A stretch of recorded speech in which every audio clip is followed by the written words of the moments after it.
Boa noite a todos. Boa noite. Hoje, dia 18 de agosto de 2025, estamos reunidos para estudar a obra Nas Voragens do Pecado. A tia não vai estar presente hoje porque ela tem um trabalho, e aí vamos conduzir eu e a Mita essa leitura de hoje do livro. Mas antes vamos fazer a nossa prece de gratidão e depois a gente faz uma breve recapitulação do capítulo anterior. Amado Jesus, é com alegria que podemos nos reunir aqui sob a bênção da Tua misericórdia.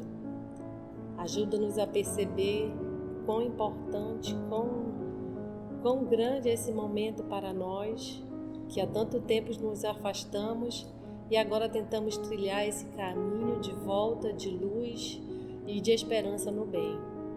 Ajuda-nos, Senhor, a entender essas lições através dessas vidas que vão passar na nossa frente, através dessa história. Que possamos compreender o valor do perdão e da Tua misericórdia. Que assim seja. Em nosso último estudo, nós conhecemos a Otília de Louvigny-Raymond, que chegou a Paris, na sua carruagem maravilhosa, luxuosa, bem ornamentada com brasões e condutores. Chegou à sua residência em Paris, na Praça Rosada, e ela é uma protestante huguenote. A gente também conheceu o Luís de Narbonne, que passou com seus cavaleiros em frente à casa dela, e enquanto os criados diziam para ela não abrir, ela foi para a janela e cumprimentou e fez um aceno, se valendo da sua beleza, E isso impactou o Luís de Narbonne, porque ele é um estudante de teologia, ele está trilhando o caminho para ser padre, mas a beleza dela o impactou e ele parou, olhou, foi saindo, Quando chegou na ponte para sair da Praça Rosada, ele parou de novo o cavalo, deu outra volta e ela jogou uma rosa, Numa atitude da época, que nós estamos em 1572, outubro de 1572, 2 meses depois do massacre dos huguenotes, ela, numa atitude ousada para a época, jogou uma rosa. O impactou com isso. Ela entra depois, quando ela disse para a dama Blandina, arpoei a fera, já falando da intenção dela, que é, pela memória dos meus pais e irmãos, trucidados sobre as suas garras, ou seja, sob as ordens do Luís Narbonne, que ele não escapará dos tentáculos vingadores dela. Então foi aí que nós vimos já o começo da vingança, da intenção. Já conhecemos a intenção da Otília, que é se vingar do Luís de Narbonne. Hoje, capítulo 2, uma família de filantropos. Que são filantropos? Pessoas que demonstram amor e preocupação pela humanidade, deriva do grego philos, amor, e anthropos, homem e humanidade. Então, amor à humanidade. No extremo nordeste da França, às margens do Baixo Reno e muito próximo de terras da velha e sugestiva Alemanha, existia uma antiga família de autênticos nobres, os quais, segundo os próprios pergaminhos comprovavam, descendiam de um fidalgo francês de origem alemã por linha materna, co-participante das primeiras cruzadas. Um certo cavaleiro da fé que para a Terra Santa marchará à frente de pequeno exército por ele próprio organizado, o conde Felipe Carlos Eduardo de Bretencourt. E aí nós temos uma nota da editora para os Bretencourt. Os nobres que descendem de heróis das cruzadas eram dignos de apreço e consideração por parte da nobreza e mesmo da realeza. E no meu tem assim, eram mais dignos de apreço e consideração. Quer dizer, eram mais dignos de apreço e consideração por parte da nobreza e mesmo da realeza.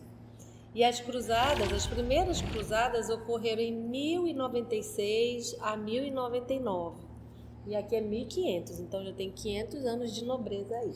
Então essa família de nobres, eles eram muito considerados, né, por parte da nobreza e mesmo da realeza. E aí, nesse caso, já que ele é franco-alemão, né, tanto pelos franceses como pela nobreza alemã. Mas é bom a gente anotar aí, então, para futuras observações, que eles são descendentes de cruzados, ou seja, eram católicos, né? Então, faz essa nota mental aí para isso, né? Pela época que evocamos, ou seja, nos tempos de Catarina de Médici, essa família possuía ainda o seu castelo nas mesmas terras, com a diferença, porém, de que a construção deste datava apenas do século XIV, sendo, portanto, relativamente novo no século XVI, ou seja, 2 séculos depois, que é o século que a gente está. A família, cujos ancestrais viveram sempre às margens do Reno, muito adaptada aos costumes alemães, na época do rei Francisco I e de Henrique II da França, havia frequentado, no entanto, o centro deste país, com longas temporadas em Paris, porquanto o conde de Bretancourt fizera guerras com Francisco I e com seu filho Henrique II, merecendo destes, por isso mesmo, certa estima e consideração. Então, tem uma nota para o Francisco I e para o Henrique II. Francisco I, né? François I Angoulême, o Francisco I da França, nasceu em 1494 e desencarnou em 1547, foi rei da França e governou o país até sua morte em 1547. O Henrique II de França nasceu em 1519 e desencarnou em 1559, foi rei da França de 1547 até sua morte. Em seu reinado, vivia-se na França o apogeu do Renascimento. Henrique II, que era o marido da Catarina. E aí, então, para a gente ver que o conde do Bretancourt lutou na guerra, tanto com o rei da França, quanto com o filho dele, que também era o Henrique de França. Tanto com Francisco quanto o Henrique. Francisco quanto Henrique, e aí, ou seja, eles tinham uma amizade, então eram bem considerados. Com a morte de Francisco, porém, e principalmente com a tragédia de Henrique nos exercícios de um torneio, a família desaparecera da sociedade parisiense, encerrando-se em suas terras nas fronteiras renanas, ou seja, perto do Reno.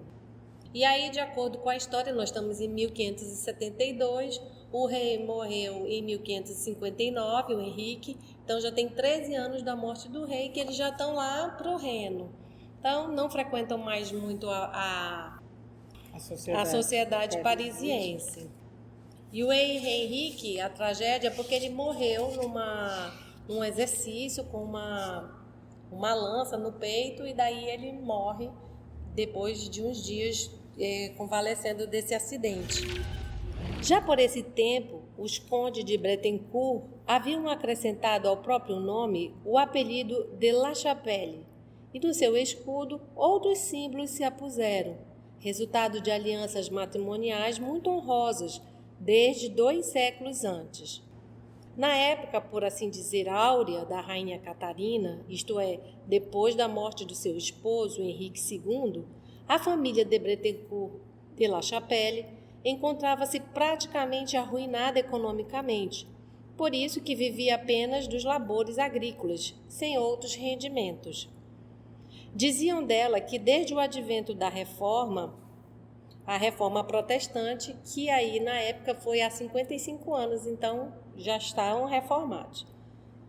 Desde o advento da Reforma, surgida na Alemanha com Martinho Lutero em 1517, e aí tem uma nota para Martinho Lutero, Martinho Lutero, em alemão Martin Luther, nasceu em 1483 e desencarnou em 1546. Foi um sacerdote católico agostiniano e professor de teologia germânico, que foi figura central da Reforma Protestante. Diziam dela, da família dos Bretencourt, né, que desde o advento da Reforma, surgida na Alemanha com Martinho Lutero em 1517, seus últimos avós a ela se haviam de boamente convertido, o que fizera cair no desagrado de grande parte da nobreza, muito embora Francisco I e Henrique II houvessem fechado os olhos ao feito, ou por conveniências políticas e militares, ou por lealmente estimarem seus antigos e fiéis servidores. Então aí a gente já viu, né? Porque eles já se conheciam, então faziam vistas grossas porque não eram bem vistos os protestantes na França. O certo era que, na ocasião que levantamos do ouvido, do esquecimento, viviam os Bretencourt de La Chapelle vida muito austera e trabalhosa entre o amânio da terra, ou seja, a lavoura, estudos e meditações acerca das Santas Escrituras e da nascente teologia protestante, e dedicados a obras piedosas em favor dos infelizes que transitavam por seus terrenos e para além deles, até as fronteiras do Reno. Reputavam-no portadores de costumes severos e edificantes qualidades morais. Seus jovens militares haviam deposto as armas, dispensando-se dos serviços do rei, a fim de evitarem os assassínios nas guerras, procurando, assim, honrar o 5º mandamento da lei. E aí tem uma nota para o 5º mandamento da lei. Não matarás. Preferindo às batalhas o uso do arado, sendo as suas mulheres dignas e virtuosas a toda a prova. Seus representantes do momento eram as personagens da presente narrativa. Então, quem são? O velho casal condes Carlos Philippe de Bretencourt de La Chapelle e Carolina de Clermont.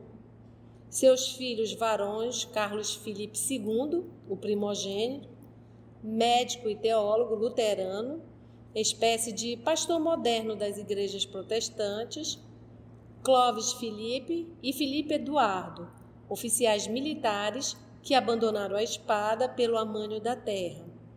Filipe Rogério e Paulo Filipe, jovens estudantes de ciências médicas, como o irmão, e uma menina jovem de radiosa formosura, angelical e graciosa, qual uma figura de lenda, cuja firmeza de caráter e elegância de maneiras seriam o seu maior atrativo, porquanto raros eram tais predicados entre as damas da França por esse tempo. Belíssima, educadíssima. Ou seja, uma família numerosa. 5 homens e uma menina. Essa menina, encantamento dos pais e dos 5 irmãos varões mais velhos do que ela, anjo bem-amado da família, que nela preferia enxergar a estrela protetora que irradiava alegrias e doces promessas no velho e pacato solar, chamava-se Ruth Carolina, e nascera quando maior era o entusiasmo de seus pais e irmãos pela crença da reforma. Ou seja, ela já nasce num ambiente... Já nasce protestante. Já nasce reformada. A existência decorria feliz para esses pacientes luteranos, muito mais cristãos do que verdadeiramente reformistas.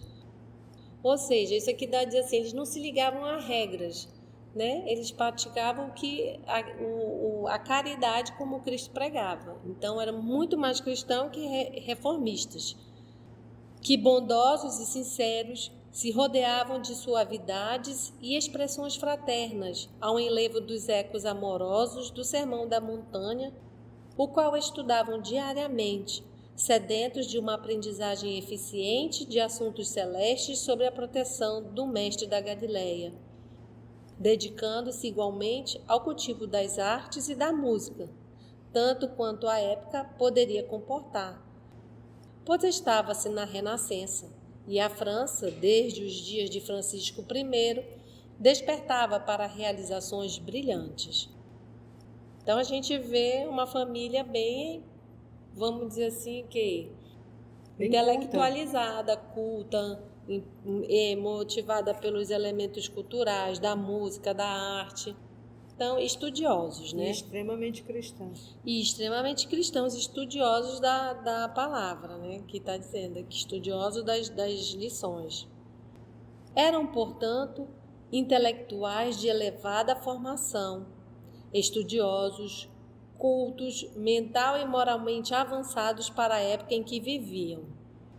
Carlos Felipe II, o primogênito, além de médico graduado por escolas alemãs, era também delicado poeta e sabia criar versos dolentes e enternecidos, inspirados no bucolismo das lides cotidianas da velha habitação da família.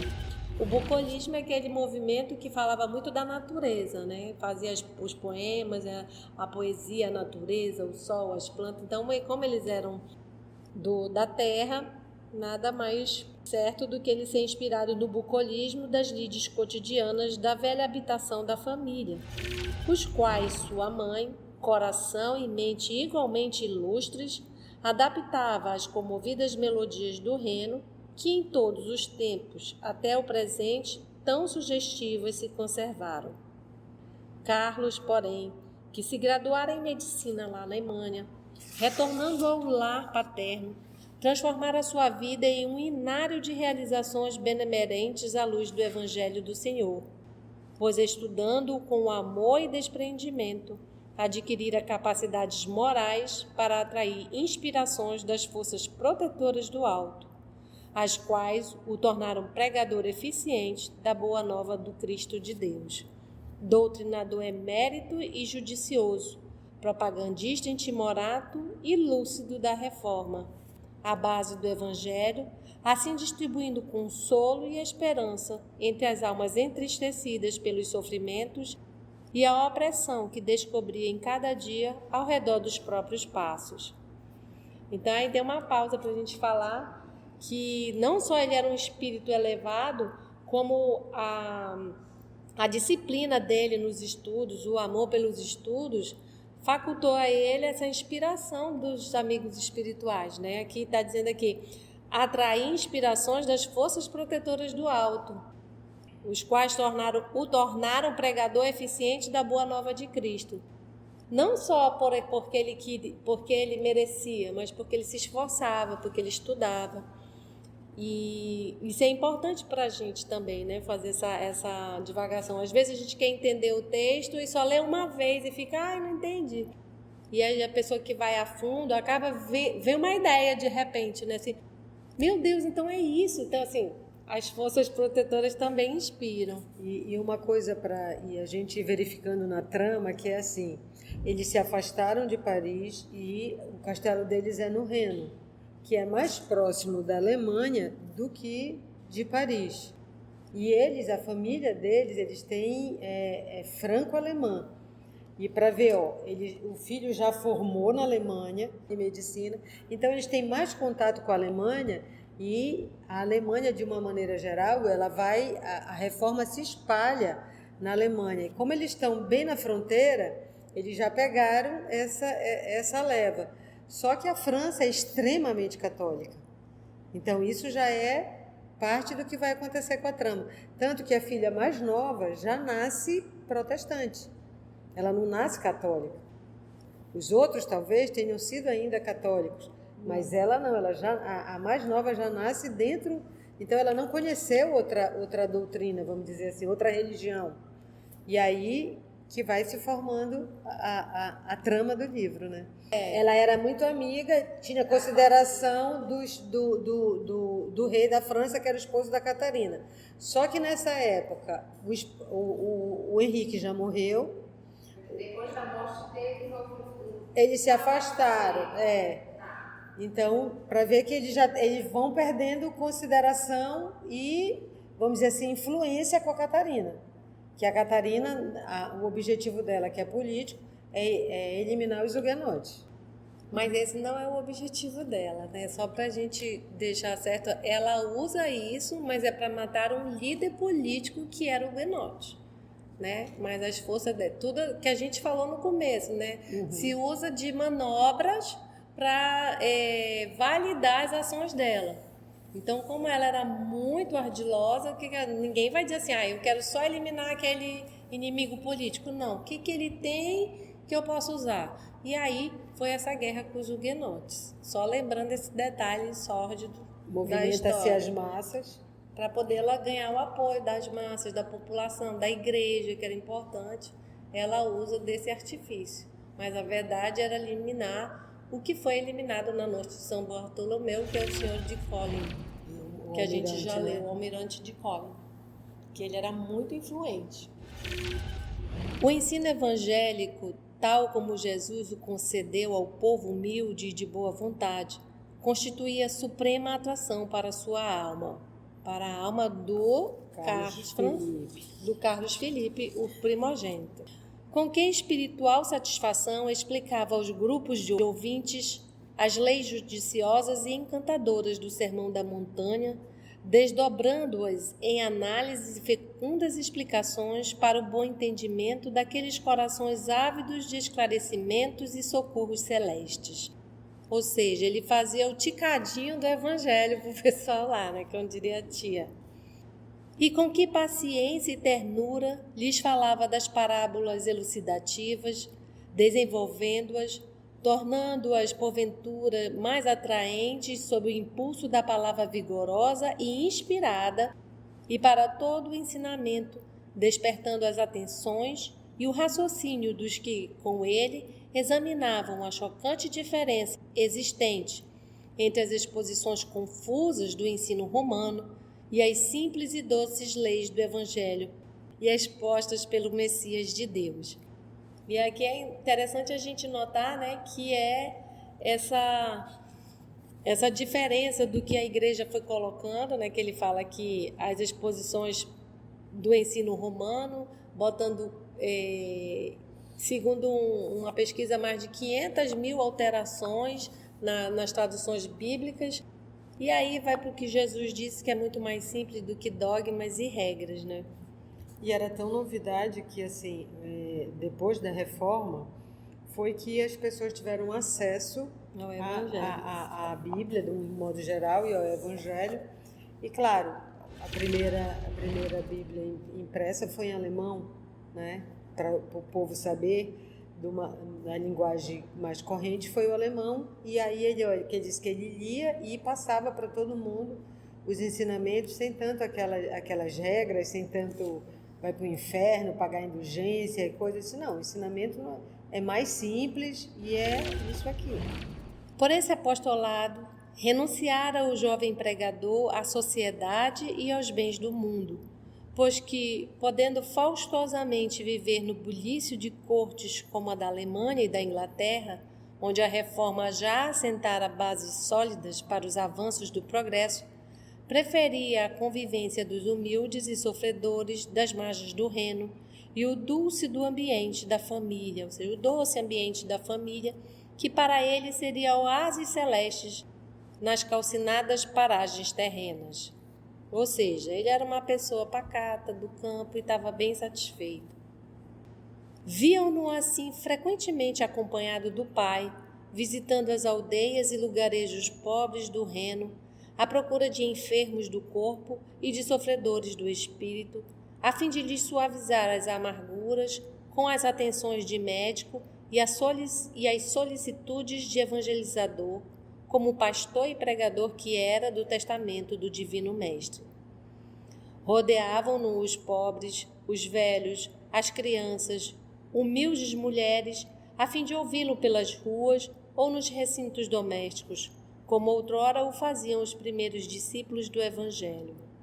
Então, lhes falava daquilo que jamais fora franqueado a um aprendizado eficiente para o povo, isto é, da personalidade real e não lendária do Redentor dos homens, de sua doutrina de amor e de esperança, de suas teses e sentenças edificantes, as quais, descedentavam aqueles corações constritados pelos infortúnios, apresentando-lhes um mundo novo a conquistar por meio da observância e prática de tão enaltecedoras quanto sublimes lições.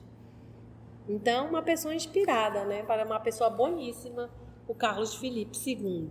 E apresentava um Cristo real, né? Não aquele Cristo como a gente vê muito, aquele Cristo que vai julgar, que vai condenar, né? Que diz, no juízo final, Jesus vai julgar todo mundo e vai condenar. Não, ele diz a personalidade real e não lendária do Redentor dos homens.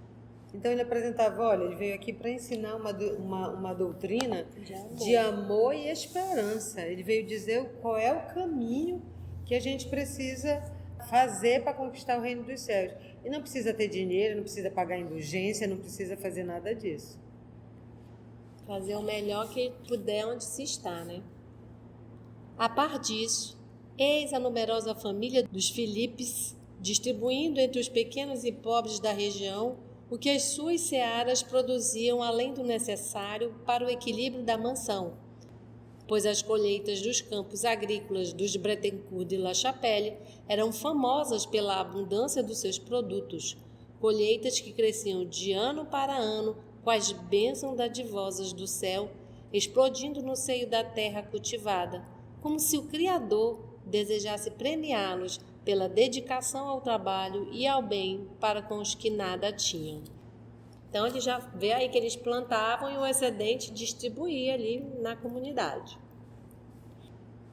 Seus tributários, considerados homens livres, mas não eram que colonos judiciosamente recompensados pelos serviços prestados ao patrimônio, e não raro o próprio chefe do solar, o velho conde Felipe, com um ou outro dos filhos, lá estava, no campo ou nas oficinas, nos apriscos ou nos moinhos, colaborando com os servos, animando-os com o seu valor pessoal ou ensinando-lhes novos métodos de trabalhos trazidos da Alemanha ou da distante Inglaterra, sempre mais progressistas do que a Renânia, pobre e pacata. Ou seja, ele fazia um sistema diferente, porque nessa época o senhor das terras arrendava para os servos não eram donos da terra, a terra era do senhor do castelo, e os seus tributários, ou seja, era o colono que sempre dava uma parte ou o tributo do que ele fazia para o senhor da terra. E eles já estavam fazendo aqui um sistema diferente. O que excedia deles, eles distribuíam e eles tratavam os seus colonos como homens livres, não como arrendatários deles. Os servos domésticos, por sua vez, considerados mais como amigos do que como meros serviçais, eram admitidos à mesa das refeições comuns da família.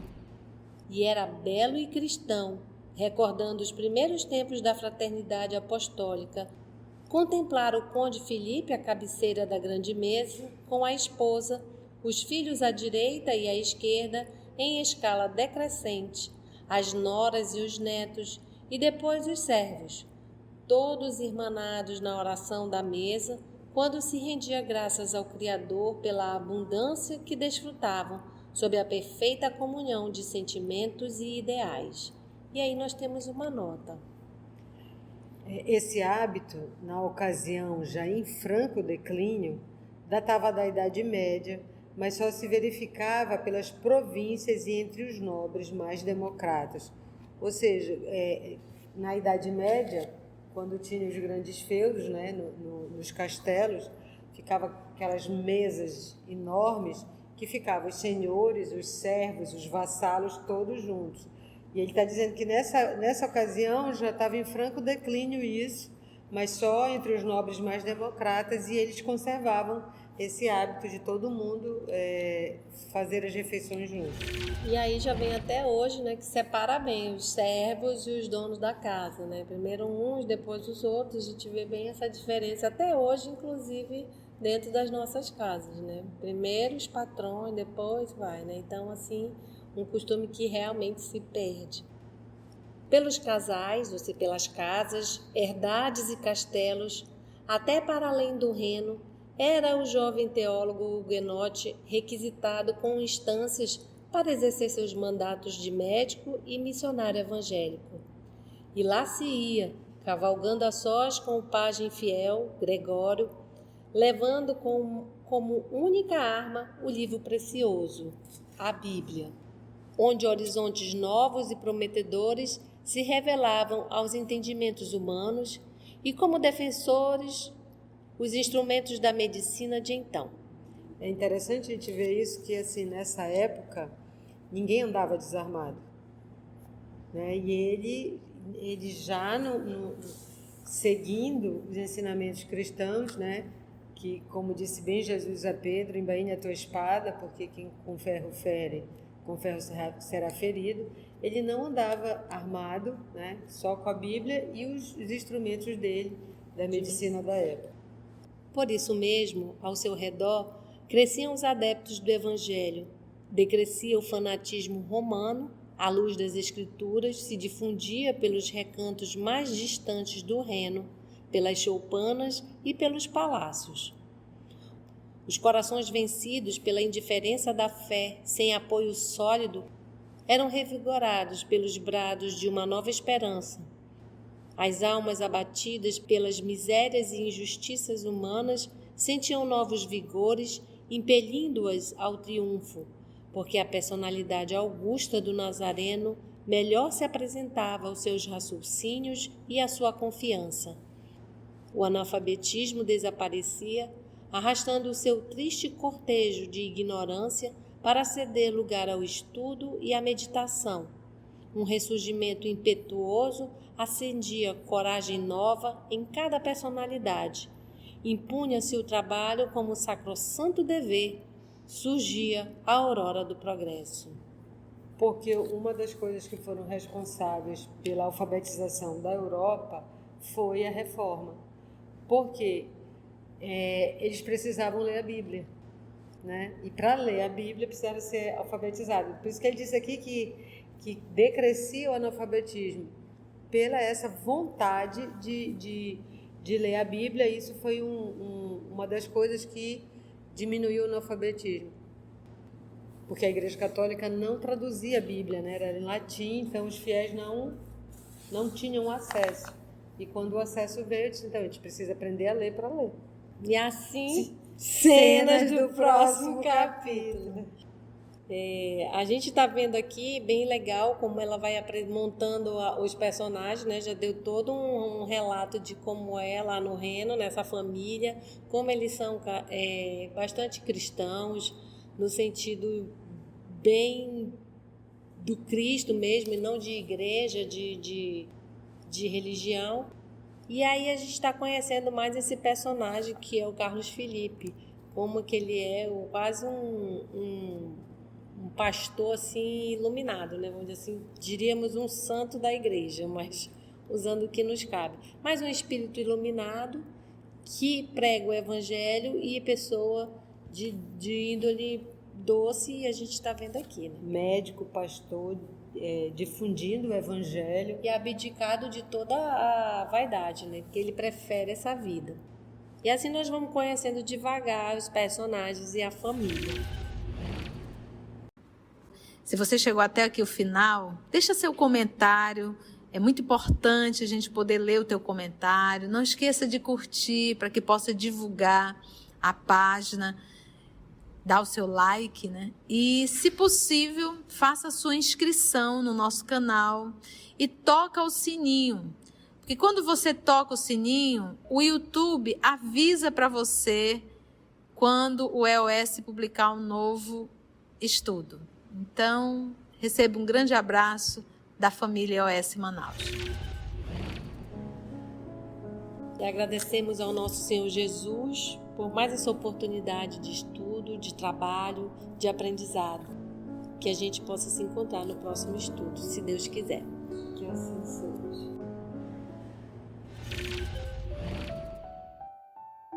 EOS Manaus. Estudando para servir ao Cristo. Visite nosso site em www.eosmanaus.org. No YouTube, procure o canal EOS Manaus. Participe do nosso grupo no Facebook. No Instagram somos @EOS Manaus. Escute e estude na Rádio Manaus de Estudos Espíritas. Estamos, também, em diversas plataformas de áudio. Procure EOS Manaus, no seu aplicativo preferido. EOS Manaus. Estudando para servir ao Cristo.